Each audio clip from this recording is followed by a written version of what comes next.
to be able to just talk about, we'll start in Munich, Germany. Obviously, the Giants now 2-8, losing to the Carolina Panthers 20-17. Panthers going to 3-7 in that overtime kick by Eddie Pinheiro.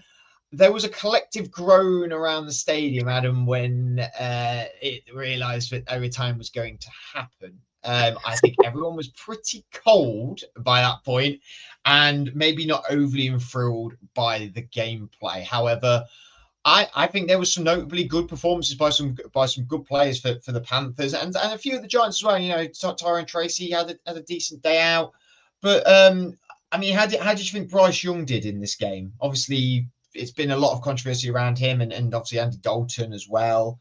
So how do you think he did?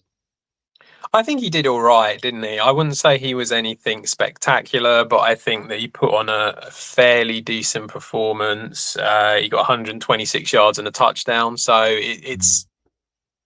I feel like he wasn't really asked to do that much. From what I saw, it felt very much that the run game was the most important part for the Panthers. Chuba Hubbard had a really good day.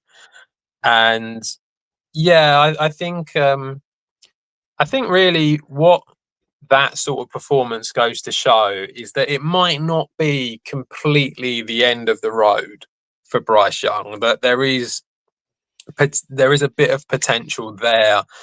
I don't think it's at Carolina. I really don't. I think that they need to move on from him because it's not, for whatever reason, it hasn't worked. I think the pieces around him, I think have not really worked out, and now it's almost like all the pressure's off. Everyone knows that they're not really going to do a lot, and that it's all kind of a bit like not really doing anything this season. And so I think you're starting to see that he's got a little bit there.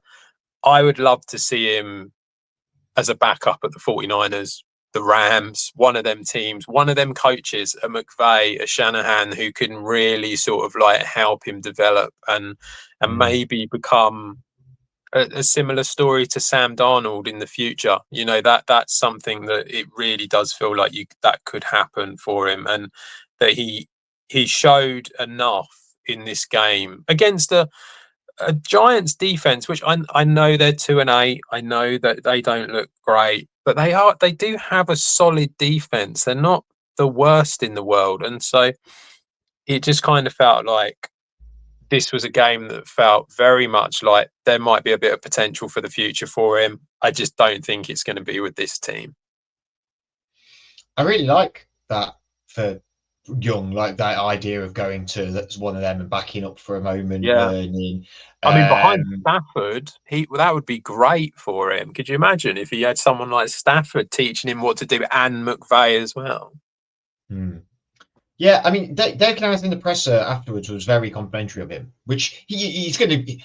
Well, you say he's got to be. I mean, he doesn't have to be because he said he dropped him for Andy Dalton the week, so he didn't do what he wants. But he said, Bryce has really shown something today and everything like that, and was pretty pleased with his performance. And Chuba Hubbard, obviously, their running back signed an extension only a few days prior, which has a career day, I suppose. 28 carries, 153 yards and a touchdown, averaging 5.46. That's a good day out. That's a really, really good day out. He was, I think he came across to me when he was in the press of it. He's all about that. He's all about the work. He's all about the work, and I think, I think he deserves that extension. I think he's been really good. Yeah. He came in and backed up somebody, but I can't think who it was. Miles Sanders. Indeed. Sanders is back there now, isn't it? Yeah, Sanders is still there. Yeah. So he had a couple of carries during this game as well. He went injured. He had a really bad injury. We didn't get really an update on that after the game. This is kind of what I mean by like the organisation being quite poor and everything not really being done properly. You've just signed Chuba Hubbard to a 4-year deal, I think it was. Yes, he deserves the deal. Unfortunately for him, it's at the Panthers, but he's he does deserve it. But Sanders is still being paid. And you signed Jonathan Brooks last, for your running back in the draft. Yeah, exactly. Yeah. So the number one running back. So it's a little bit like, so you've got 3 running backs that are effective. I know obviously Brooks, you're not paying much because he's a, rookie, but you're not going to play all these guys. It's just not going to happen. So it's a bit crazy in that respect, and it doesn't make a lot of sense, which is why I think, Bryce Young getting out would be good. But yeah, I completely agree. Hubbard, I think he's been really good this season and deserves the contract and had a really good game in this one. As you said, 153 yards, got his touchdown. And the Panthers, they didn't look great. Really, they didn't, but they looked good enough to beat the Giants, to be brutally honest. And I think their defense showed up a little bit. The Panthers, they especially at the end, obviously made the difference right at the very end in overtime. And I think two picks as well. 2 picks with yeah, Xavier Woods I and think just like to a certain degree by trading players away like Deontay Johnson, it feels almost like pressure's completely gone now.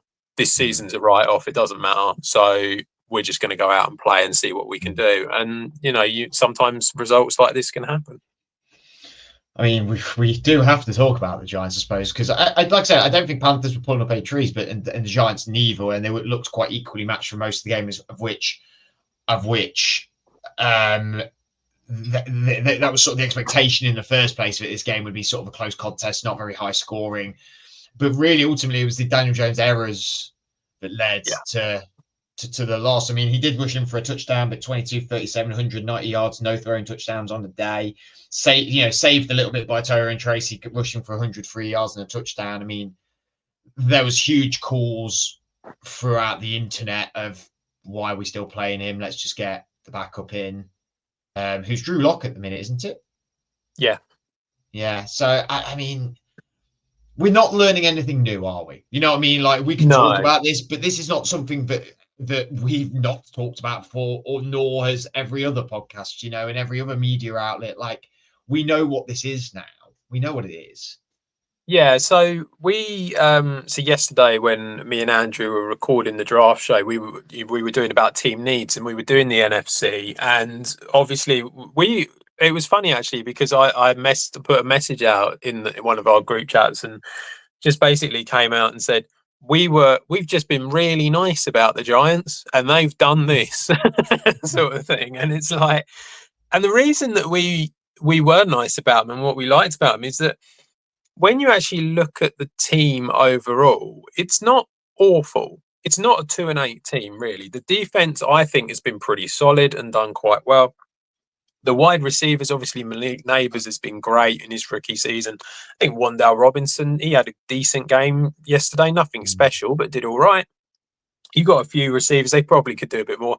And it does feel like Tyrone Tracy, in him, they've found someone who obviously isn't Saquon Barkley, but is a serviceable running back, and as given that he's on his rookie contract, will be fine for the next sort of like 3-4 years type running back. So everything is kind of trending the right way despite the record.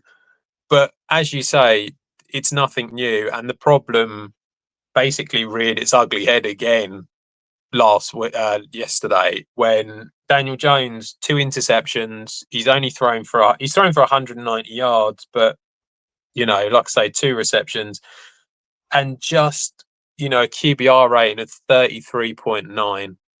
I mean, it's pretty dire. It really is, and tells the whole story, doesn't it? Really? Yeah, it does. And I mean, when you start looking at the QB rating of Bryce Young being 58.5, that's not great, but when you've got Bryce Young outperforming you, that does say quite a lot at the moment. And the problem is that they can call for Drew Lock and they can call for Tommy DeVito if they want, but we all know what's going to happen with them 2 guys as well. We've all seen it. We know that there isn't going to be anything amazing that's suddenly going to mean that there's going to be a massive change in fortune. And it feels like now that the Giants are just kind of just treading water for the rest of this season because they need to get themselves a quarterback. We were talking, we reckon there's 3, or that Andrew feels very strongly that there's 3 guys that you would want as your quarterback, in which case you're going to need to be in the top 3 in order to get them. And I'm pretty certain that they are now, aren't they? I think, so they've got the 2nd pick at the moment, if it finished today. So you know, they've put themselves in a position where they can get a new they could do quarterback, it. Yeah. and that's what they need to do, because Daniel Jones just isn't it. That's what I like. The head scratcher for me is like, we need to bench Daniel Jones now. Why? You're losing. You're getting a better draft pick. You know what you've got with DeVito and Locke. You're paying him, so you should play him. You know what I mean? Like, you're not just going to leave millions of dollars sat on the bench out of, well, he's just not very good. Like, because I think, fans would argue, but maybe they could give us a spark. Spark for what? What's the point of a spark at this point? Like, you've got 2-8. Like, what spark do you need? You're not overtaking. You're not overtaking Jaden Daniels. You're not overtaking Jalen Hurts. Unfortunately, you're probably not overtaking Cooper Rush at this point now. You know what I mean? Like, why do that? Why do that? You might as well just, what you're going to have with him. You can game plan the same way you game plan with him in the team. Like, you might as well just do that. Like, the only reason to try and do something is to try and spark something in the fan base, to try and get them to come and buy tickets. I mean, that is literally what you're looking at here. It's not about anything to do with on field things. It's literally just a hope that people might come out and go, we'd rather go and watch Drew Lock than Daniel Jones, which, I mean, don't know. But they might think in that way. But they're now that they're at this position, you're at week 10 that's just been played. You're not going anywhere. You're not gonna make it into the playoffs. So, and the one thing you need is a quarterback. So you might as well just sort of like quietly go about your business, lose a few more games, and accidentally end up with a top pick, so that you don't have to trade up and get a guy. And maybe that's the way forward. It's just a matter of whether they're going to be happy with constantly losing, and whether they're going to be happy to keep the coaching staff that has not been able to do anything. That's where the problem might come. Because the Giants organization will have to be seen to be doing something, won't they? They can't be just seen doing nothing. Like, no. Or the coaching staff as well. That might be one of the reasons that Daniel Jones may get dropped and Drew Lock comes in, is that the coach upstairs might be going, look, we want to keep you around for next year if we get into this position, but you need to show that you're doing something different within this team. And I mean, it's just an aesthetic thing, really. Yeah. It's not going to change the outcome of what the Giants season is going to be, which is going to be a terrible one. So rock and harder places. And I haven't seen any of the newspapers in New York, but I imagine they're not being particularly kind today. And they're probably getting it in the neck quite a lot, because they've basically gone and lost to a team that most people think are probably the worst team in the league, even if their record doesn't show that. Overall, it's kind of that feeling about the Panthers. So it's I imagine they're getting it in the neck quite a lot. I wouldn't want to be Daniel Jones this morning, I don't think.